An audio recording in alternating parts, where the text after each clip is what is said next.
Welcome to How Not to DM. I'm your host, Derek. Thanks for joining me on my quest to interview the very best dungeon masters on this plane of existence.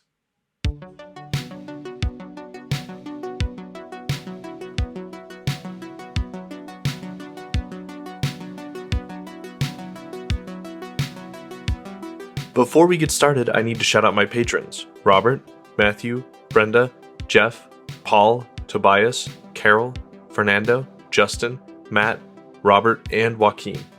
You helped make the show possible. If you'd like to support the show, want a shout out on my next episode, or want an inside scoop on my upcoming guests, consider joining. You can find the link in my episode notes, my Linktree, or by heading to patreon.com/HN2DM. Remember that 10% of my ad and Patreon money goes to support local LGBTQ+ youth via Encircle. Check out my Linktree for more information. And now, on to this episode's guest announcement. JR is an awesome DM of an all-Filipino show, Roll of Cool. JR and his friends are playing a game heavily inspired by Hitpoint Press's The Islands of Sina Una, a D&D setting for the pre-colonial Philippines. JR and crew spend a ton of time fine-tuning and editing their show for the best quality possible. He also manages the team that helps produce this show, How Not to DM. Enjoy!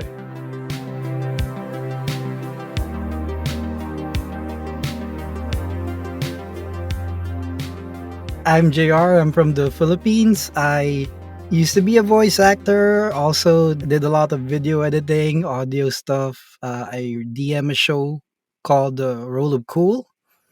Yeah. Awesome.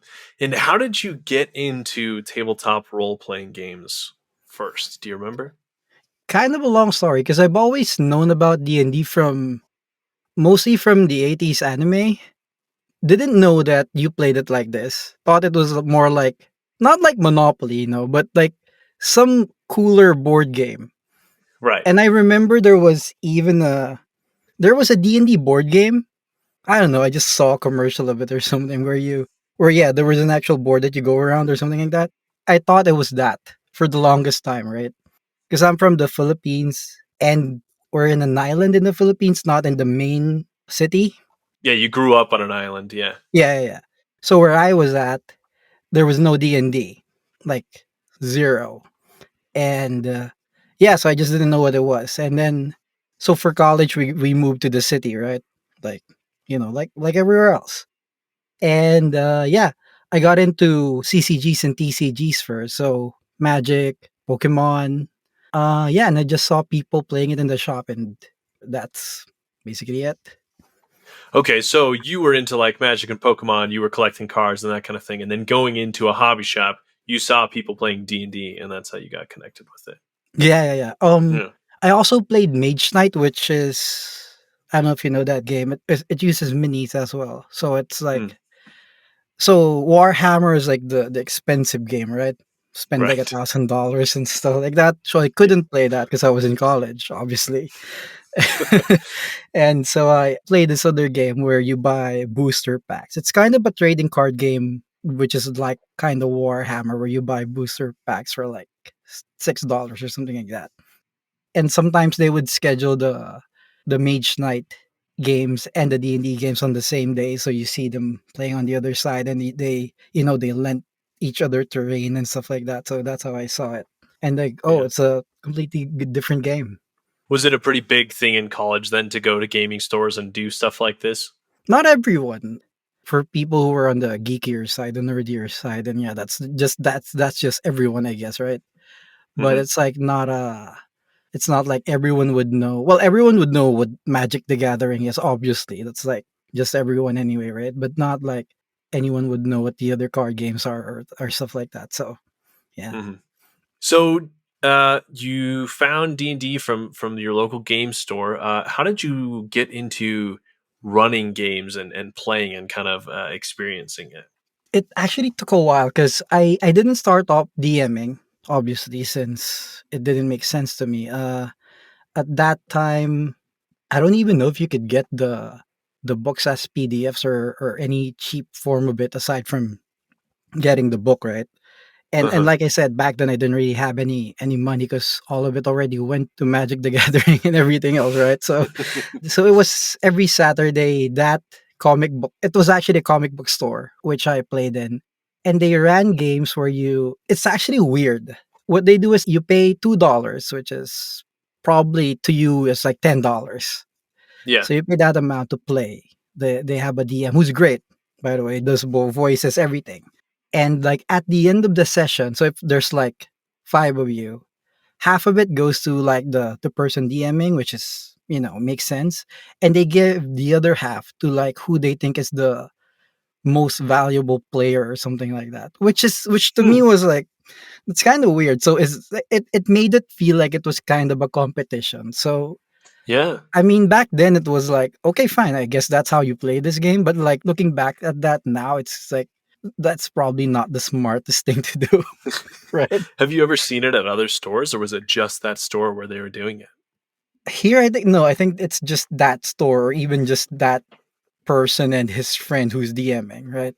But Yeah. they're a big comic book store. Like they're people who've been playing since like AD&D or something. So Yeah. I guess it's just a way to get people to pay to play and stuff like that because you're getting people who are competing in other card games and other miniature games, right? So I guess that made sense. But it's yeah, Yeah, a way to make money on it. Yeah, that makes sense instead of just show up and get to play. Yeah, that is strange though. I've never heard of someone doing that before. I've heard of paid DMs, but never like the most valuable player. and I tell you what, it does kind of feel bad when you don't win the money. Right. So yeah, Like, oh man, I sucked at role playing tonight. Yeah, like, oh man. Okay, so do you remember the first game you decided to run and what that was kind of like? vaguely, but I remember this was not in that hobby shop anymore. In school, we do have a group of friends, and we had friends who DM'd, right? So I didn't really DM a lot then. Like it's probably a one shot. They were like, "Yeah, you should try it. Here's 3.5." I'm pretty sure it went, not as good because I was like, that's the first time actually seeing any book other than the PHB. Yeah, it would be a lot to handle for even a one shot. It's a lot of pages to read or feel like you have to read to be ready kind of Yeah, thing. and you know what? Fifth edition is relatively easy, right? But third edition was like you don't even let people play spellcasters when it's their first time because it's really complicated. I don't even know how spells work. I mean, obviously the people playing were like a couple of them DM'd and stuff like that. So it that helped a lot. But if it weren't for them, I would probably just not know what I'm doing. So like everyone who's just starting with fifth edition, like be thankful that Wizards made it very accessible for everyone now. Yeah, honestly, it's kind of a masterstroke. Like, there's a ton of people out there who still prefer older editions, but as far as getting people into the game, this has by far been the most successful edition. For sure. In your time running games, I love kind of getting down to the big problems or mistakes you've kind of found as you're running games yourself that other people could learn from. So, what do you feel like are some of the big mistakes you made, whether they're like specific times that you did something wrong or maybe like things that you've done consistently that you had to change, after realizing that it wasn't the best way to do things. Going back to the making people compete for for the game, which is like what my first couple of months or so was. I did kind of run games like that where it felt like a competition for everyone. That's definitely something you shouldn't do.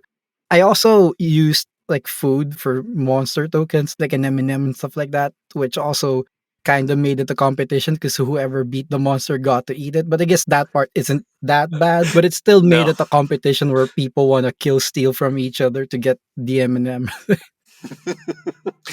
I mean, I've heard of other people doing that before, like using little gummy snacks, and it does seem like it could be a fun idea. But I get what you're saying too.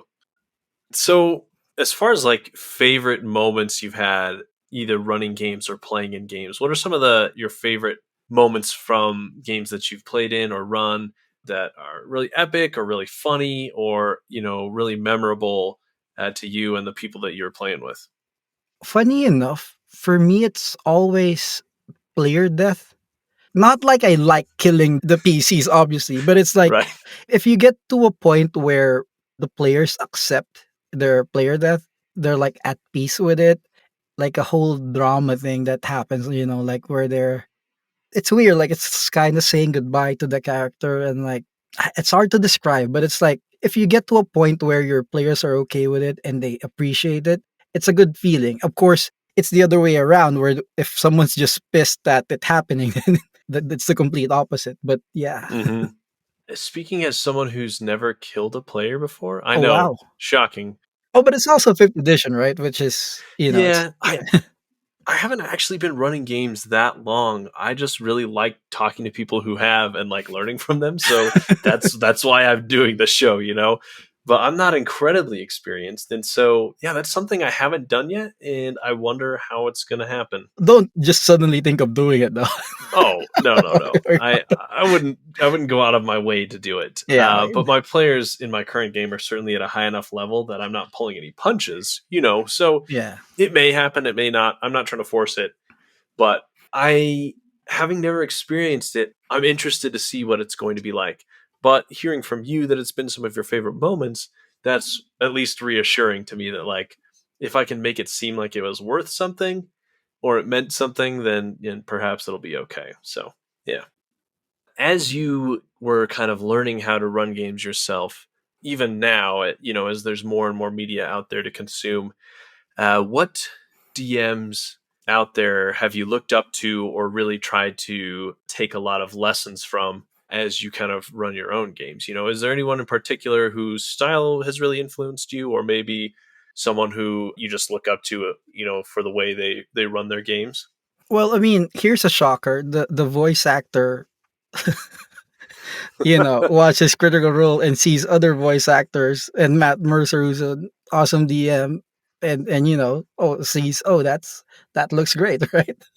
Yeah, he is an excellent pick. So I can't fault you for that. People argue he's the best or he's not, and that's probably not something you want to talk about. But like for me at least, also having like a skill set where I can make do voices and stuff like that, for me it just makes sense, right? I agree with you though. Matt Mercer and Critical Role was some of the first D&D media I consumed, right? As soon as I learned about the game and my friends invited me to play, they mentioned it offhand one time and I was like, what is this? And so I went and I found it, and I was, working a tech job at the times, and I still do. And so not a lot of time to like have a YouTube video or stream up to watch it, but I listened to all of season 1 and I learned a ton of things, like you said, whether or not you think he's the best or not, I don't really think it's a worthwhile discussion, but I agree that there's a ton you can learn from him. And for me, it's actually two people, right? So the whole style of DMing, it's Matt Mercer, obviously, right? But like the deeper, like how to compute things and stuff like that. Colville, like if you finish the whole running the game series, right? There's like a ton of things that you can learn from that. Yeah. I've also watched all of those. Which is awesome though, right? Because like before these things were out, if you want to learn how to DM well, you go to your hobby shop and hope that you have a great DM, and that's the only person you can learn from, right? But now like everything's there. You click crit roll and you just see how to do it great. And if you want to learn more things, you do more searches, and then you run into Matt Colville and all the other awesome guys that do content. And yeah, it's just super accessible to everyone now, which is great. Yeah, there's even great podcasts out there that talk about running games. So and how not to do it, right? yeah, exactly.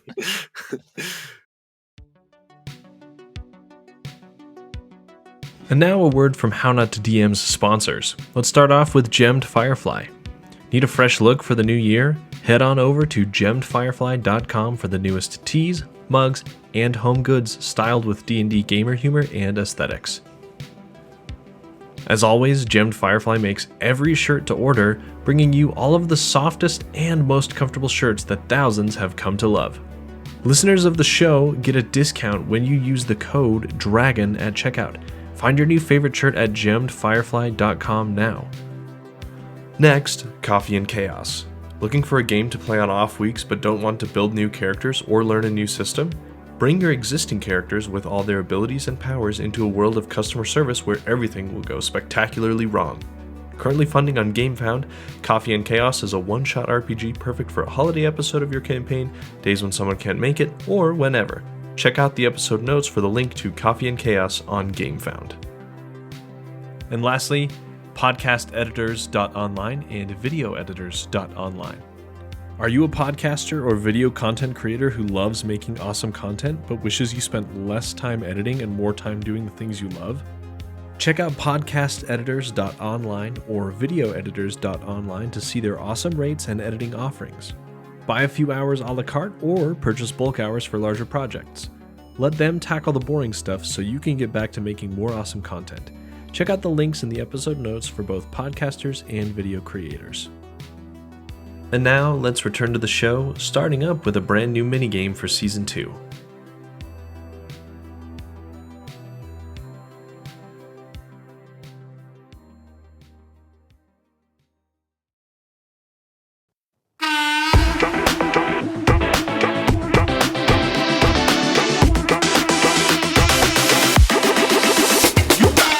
Welcome to Quickfire Chaos!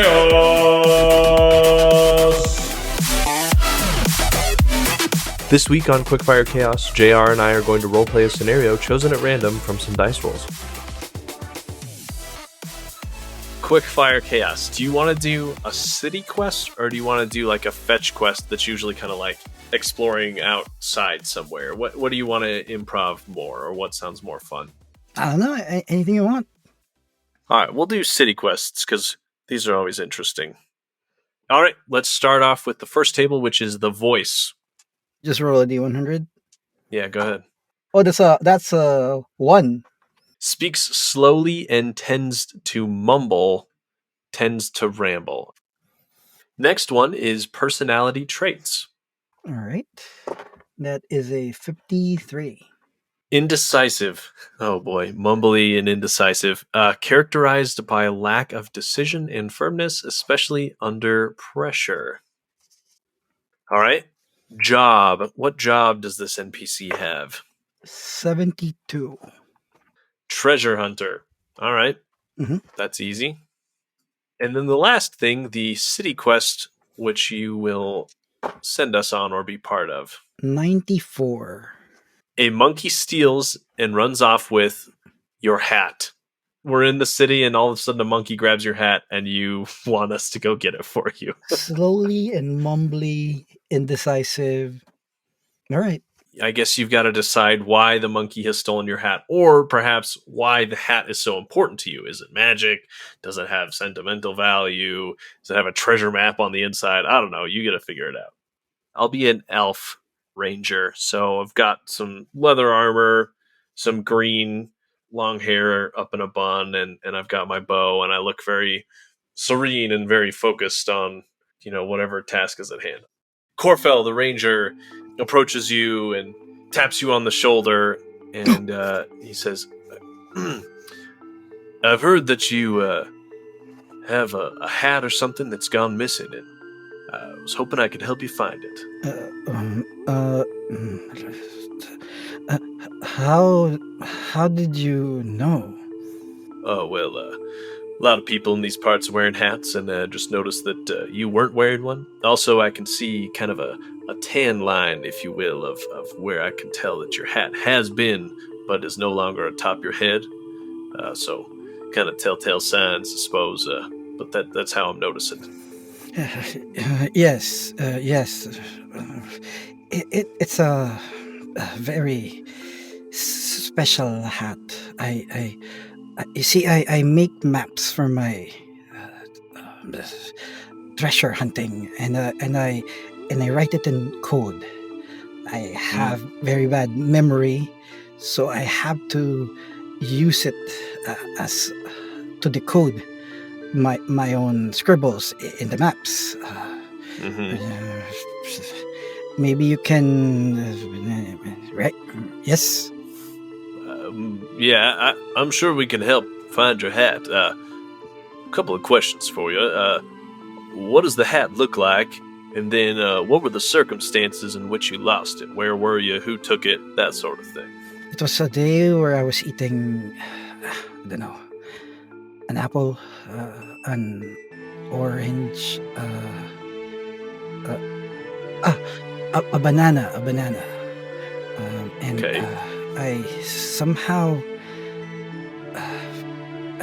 using my pen and getting confused and indecisive of whether I should write first or eat first. I accidentally put the banana in the hat. In the middle I of see. in the middle of the street, and surprisingly a monkey came and took the banana and also took the hat. Sounds like he was a curious fellow. Where were you when this happened? Was it down the street? Was it in the market where you bought the banana? Was it near your home? Yes. I came from the market. Couldn't decide to go home or to go on the mission, so I just decided to keep walking around.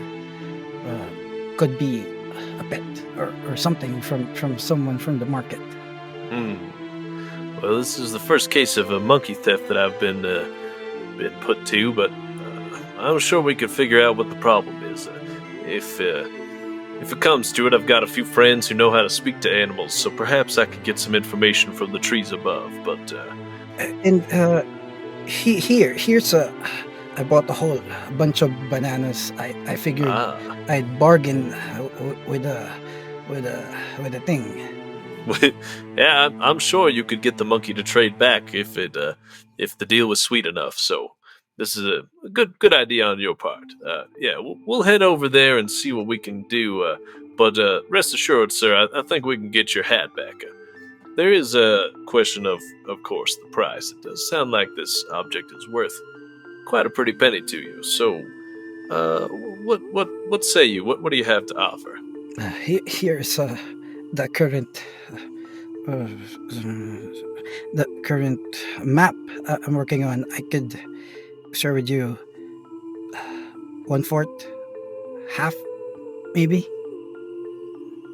That sounds quite fair to me. Of course, we'll need the hat to decode it. So, sounds like a good deal to me. Well, sir, why don't you head home and rest a while, and we'll go about finding your hat. And once we find it, we'll come and fetch for you. We'll fetch you. Thank you, good sir.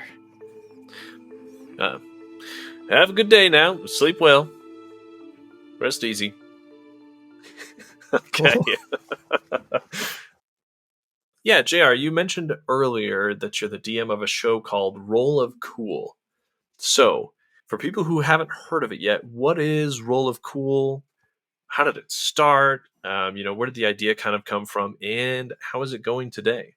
Right. So, Roll of Cool is a show where it's all Filipinos playing D&D. It's all in English, obviously, so it's accessible for everyone. It's part of T4C Studios, along with a bunch of other great shows. But how the whole thing started was I always wanted to do a show. The first idea was getting a few voice actor friends and doing one that's in Tagalog, our language, right? Unfortunately, the voice actors who are the full-time voice actors, etc., like the actual, working dubbing voice actors, there was like one other person who just knew what D&D was. And I know there's a great overlap with anime loving people and D&D, right? But somehow, for whatever reason, there wasn't an overlap in the Filipino dubbing voice acting community with D&D. So I tried hard, but that just didn't go. So just decided to do something with other people who just play D&D, other friends who play D&D, and still wanted to make it somewhat Filipino. And during that time, Sina Una came out, and which is a 5e supplement that's based on pre-colonial Philippines. So I guess it made sense that that's what we were doing, right? And yeah, so far it's doing great. It's not like crit role level or anything, like few things are in terms of audience and everything else, right? But like, we have a great cast, we have a great story so far. So yeah. Yeah, so you mentioned Sina Una, the book that you are using for your game. Tell us a little bit about the book. I know it's got a lot of like Filipino legend-based monsters and that kind of thing. But does it include a lot of plot hooks itself, or are you homebrewing most of the game? What's that kind of like? What's the content like? That's everyone's misconception where they think Sina Una is a campaign book. And I'm not downplaying what's there. It's a lot. It's like almost 2 official Wizards books thick. Everything you need to play is there except for a story that you want to run.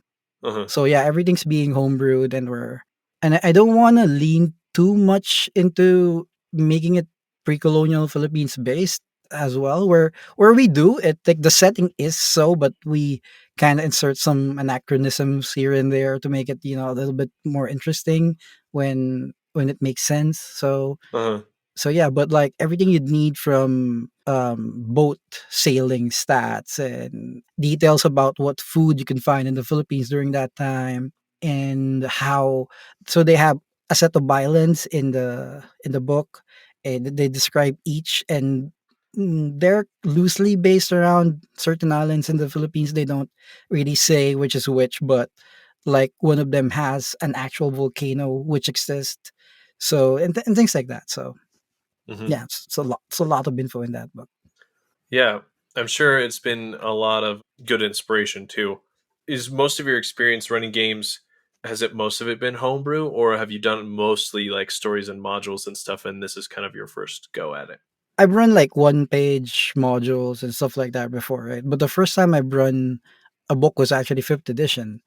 This largely has to do with having to buy books and not Mm-hmm. having the money to buy them before, Mm-hmm. right? So it's mostly that. And now like you can buy the I started with the starter set, which was like what, $10 or something, right?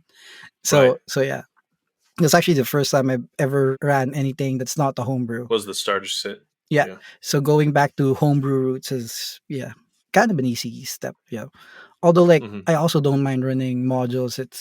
It's a lot of less work, you know. Yeah, especially if all you're doing is you just want to play and have a good time. There's nothing wrong with something that's pre-written. I know lots of people really love them. There's big communities around stuff like Curse of Strahd or whatever else, right? So always a lot of good resources and ideas there. The thing with me though is like every time I run something that's pre-written, it ends up becoming half pre-written and half things that I insert, and ends up running twice as long and stuff like that. But Yep. it's still that you have a base, and you like it's easy to go back to it if even if the play group has like a 1 or 2 month break, and you have to you still have that structure even if you're not as structured with your notes or the other stuff. So yeah.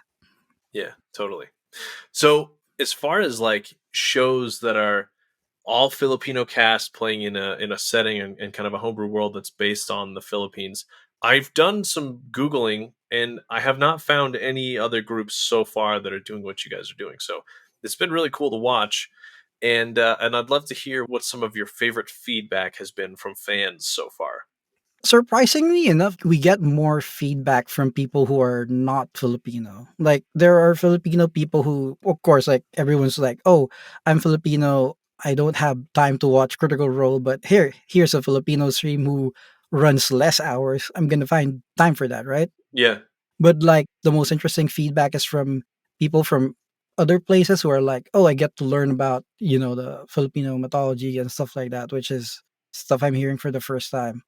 Because the thing with the Sina Una book is, if you're a Filipino that like lives here and grew up here, most of the things that are in the book you've heard of, like what an aswang is, what a tiyanak is, etc., etc., etc. Like you just probably need the book for the stats.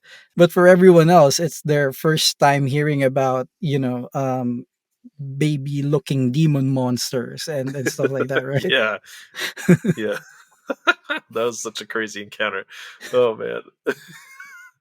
I loved how you kept referring to them as babies too. Like, anyway, it's been fun because I have a coworker who was born in the Philippines, or his grandparents still live there, and I've been, every week or whatever, I'll listen to or watch the show, and then I'll ask him a bunch of questions after, and it's fun to hear like, oh yeah, my parents told me these stories about this thing. Oh, that thing, I've never heard of that, and then we like Google it and find out it's from a different island, and a different kind of subculture in the Philippines, and that's probably why he hasn't heard of it. But yeah, it is really fun to learn stuff like that.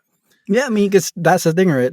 7,100 whatever islands in the Philippines, it's bound to have different takes on different things, right? Yeah, totally.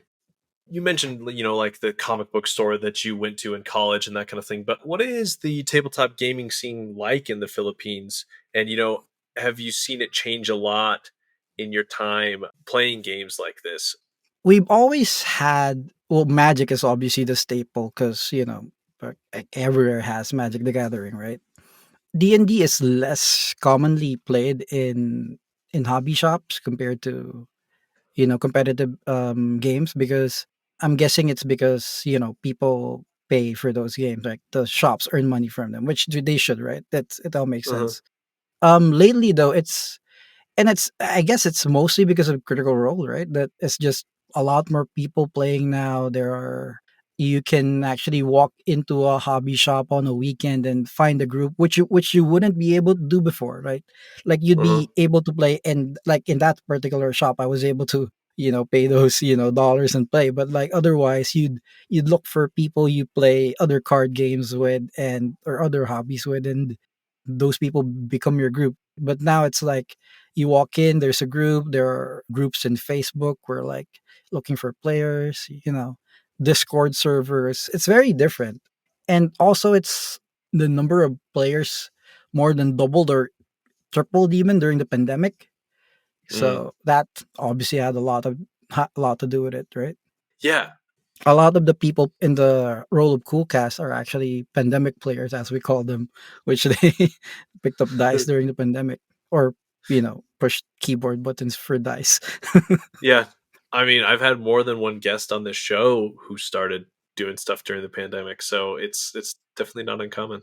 There's a lot of people who've been only playing a year or even less, or or two, and they're doing great stuff, which is just great. Yeah, it is really fun. So when people hear how long you've been playing, is it kind of like, whoa, like JR, he's so seasoned? That's always like, oh, you're old. I mean, I didn't want to say it, but And I mean, yeah, it's also like I am kind of old though, right? But it's also like I've been playing card games since I was, in grade school and stuff like that. So, Mhm. but yeah, everyone is like, oh, some people don't even realize that there are editions or something like that, and Right. and think it's just like a revision of the PHB or something, and they don't even realize that there's completely different gaming system or rule system. Yeah. I know in the Discord, the T4C Discord, though, you've posted a few times about going to stores and being able to find the books like special edition covers and stuff like that. So it seems to be gaining enough ground that it's easy to kind of go and find that stuff when you're looking for it, huh? That partly has to do with Magic the Gathering because it's Wizards, right? Uh-huh. The alternate covers are actually, to be able to sell them, to be able to get them, you need to be a certain Wizard store level.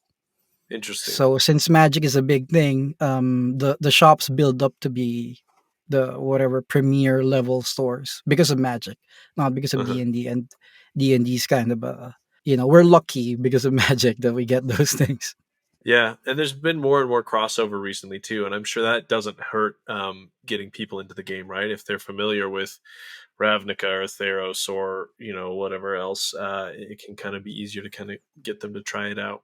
So Surprisingly for me though, like again, it doesn't hurt, but it's also like I've never gotten like a friend that's into Magic the Gathering to D&D because there's a D&D Magic setting.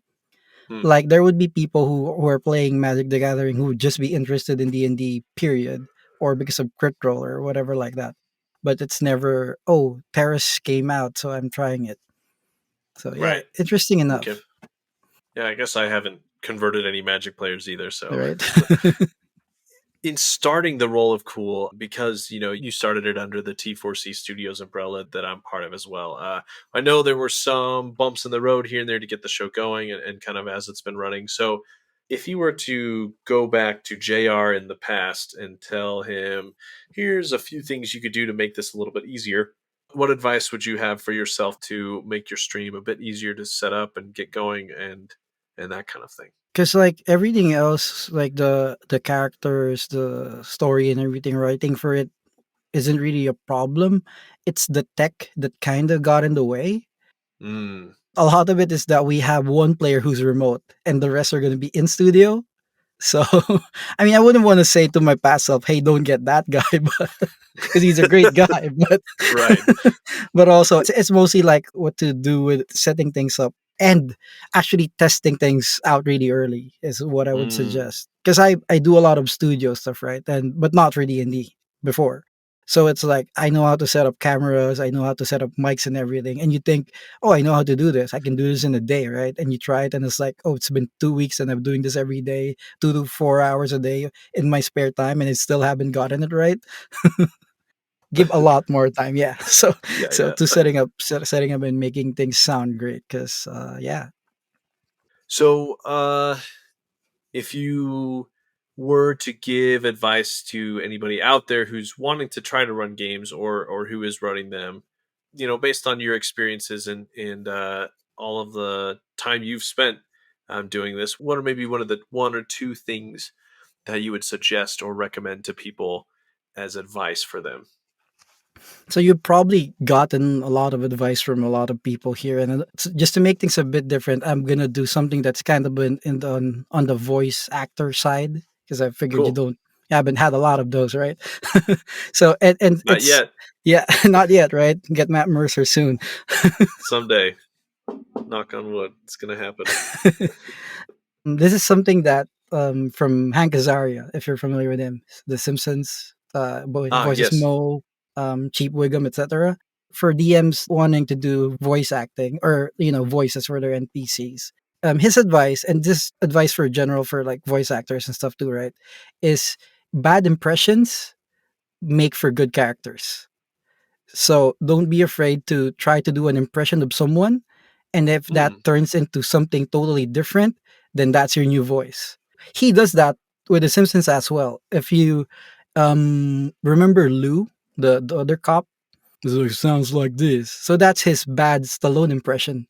Really? Yeah, and his fat Tony, the gangster guy, the Godfather, is his bad Godfather impression, and just Yeah. turn into different characters. So I do that a lot with my games as well, where you just pick a character in TV and like just do a really bad impression of them, and that's the that's your character voice.